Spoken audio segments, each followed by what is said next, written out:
छत्रपती संभाजीनगरमध्ये अर्ध्या तासापूर्वी वादळी वारे सुटले होते आणि या वाऱ्यामुळे अनेक भागामध्ये धुरेचे लोट उसळले होते। परंतु छत्रपती संभाजीनगरमध्ये जे प्रसिद्ध सिद्धार्थ उद्यान आहे त्याचा जो प्रवेशद्वार आहे त्या प्रवेशद्वाराचा दर्शनी भाग या ठिकाणी आपल्याला कोसळलेला दिसू शकतो।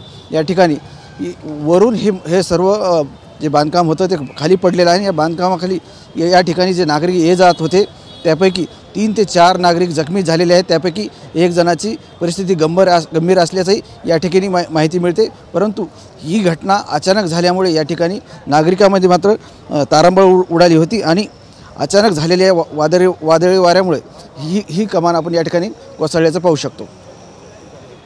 कॅमेरामॅन अमित आडेसह संजय सरोदे, TV9 मराठी, छत्रपती संभाजीनगर।